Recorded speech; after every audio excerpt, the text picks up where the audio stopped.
नकाशा प्रमाण या धड्याच्या पुढच्या विभागामध्ये आता आपण प्रवेश करतो. चला तर आता हे प्रमाण आपल्याला खालील प्रमाणे दर्शवतात.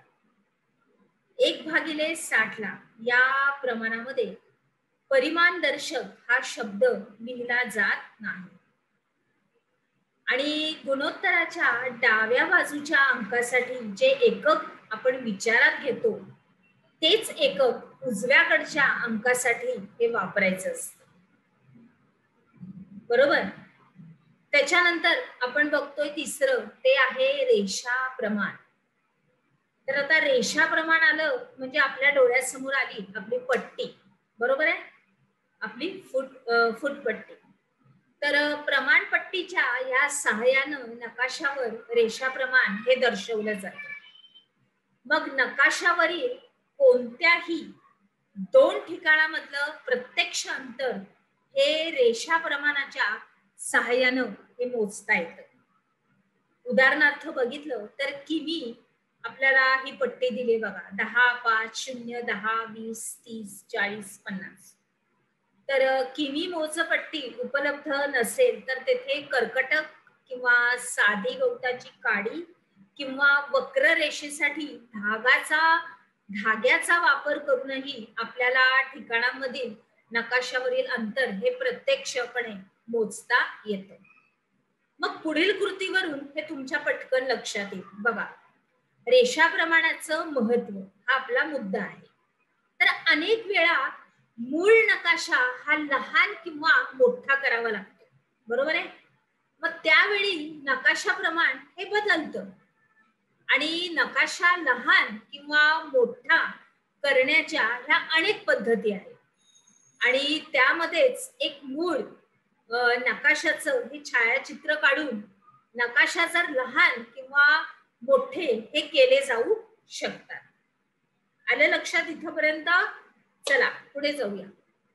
तर अशा पद्धतीनं नकाशे लहान किंवा मोठे केल्यास त्याच्यावरचं जे शब्द प्रमाण असतं किंवा अंक प्रमाण असतं ते त्या नकाशाच्या आकारमानानुसार बदलत नाही.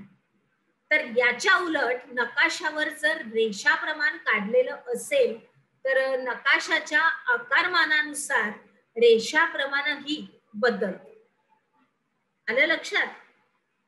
पुढचा मुद्दा आहे की बदललेल्या नकाशाचं प्रमाण हे योग्य राहतं. बघा, नीट लक्ष द्या माझ्याकडे.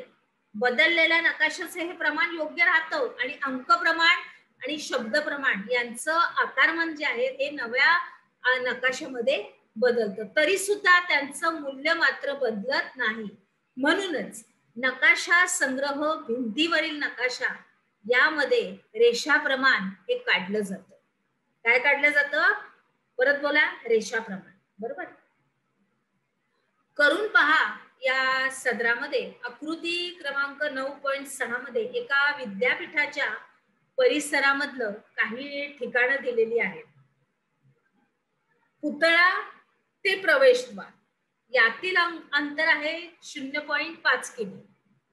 आता हे अंतर जर मोजलं आणि नकाशा प्रमाण ठरवा असं सांगितलंय, करूनच बघायला सांगितलं. त्याच्यानंतर मग आराखड्यातल्या रिकाम्या चौकटीमध्ये शब्द प्रमाण, अंक प्रमाण आणि रेषा प्रमाण या स्वरूपामध्ये हे प्रमाण लिहायचंय. बरोबर. पुढे जाऊया. आता बघा, हा पुतळा दिसतोय आपल्याला. अगदी बघा, आता इथं बरोबर तुम्हाला कळणार आहे. पुतळा आहे, त्याच्यानंतर प्रवेशद्वारापासून आपल्याला आतमध्ये जायचंय. मग प्रत्येक ठिकाण इथं वेगवेगळं असं दाखवलं गेलेलं आहे. मग त्याच्यानुसार आपल्याला कोणत्या ठिकाणी कोणत्या पद्धतीने जायचंय हे सुद्धा आपल्याला इथं दिलेलं आहे. प्रमाण दिलेलं आहे, त्याच्यामध्ये संपूर्ण नमूद करायचंय. प्रवेशद्वार ते पुतळा इथपर्यंत अंतर किती आहे? 0.5. किती आहे? 0.5. आता पुढे जाऊ. आता खाली दिलेल्या ठिकाणा दरम्यानच्या रस्त्याच्या आधारे आकृती क्रमांक 9.6 मधली ही अंतर अभ्यासून त्यांच्या प्रत्यक्ष अंतराची नोंद करायची. कशी बघा, आता चित्रामध्ये आपण बघितलंय तर आता मुद्द्यामध्ये आलेलं आहे. आरोग्य केंद्र ते ग्रंथालय, त्याच्यानंतर तलाव ते सभागृह, त्याच्यानंतर कार्यालय ते तलाव, त्याच्यानंतर सभागृह ते कार्यालय, त्याच्यानंतर आरोग्य केंद्र ते सभागृह आणि तलाव ते ग्रंथालय. सुरुवातीला कसं होतं, प्रवेशद्वार ते पुतळा हे दिलेलं होतं. आता हे प्रत्यक्ष अंतराची नोंद हे ह्याच्यामधून करायची आहे. ही ठिकाणं दिलेली आहे, बरोबर आहे. पुढे जाऊया. आपण काय शिकलो या अंतर्गत तुम्हाला यांना मदत करा ह्याच्यामध्ये नकाशा संग्रहातील महाराष्ट्र राज्याचे रस्ते आणि लोहमार्ग या नकाशाचा वापर इथं करायचा आहे आणि या नकाशातील प्रमाणाचा उपयोग करायचाच आहे.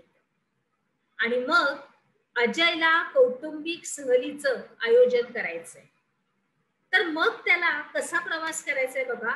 बीड ते औरंगाबाद, तिथून धुळे, तिथून नाशिक, तिथून मुंबई, पुणे, सोलापूर करून बीड परत वापस या मार्गातील पर्यटन स्थळांना भेटी द्यायच्या आहेत.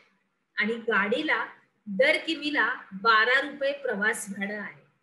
तर मग या सगळ्या एकूण प्रवासासाठी त्यांना अंदाजे किती खर्च येईल अंतर बघितलं तर नकाशामध्ये बघितलं तर आपल्याला ही प्रत्येक ठिकाणं बघायची आणि मग 12 रुपये किलोमीटर आहे एका दर म्हणजे एका किलोमीटरला. तर मग त्याच्याप्रमाणे हा प्रवास होणार. चला तर मग आता आपण आपल्या पुढील विभागात प्रवेश करूया.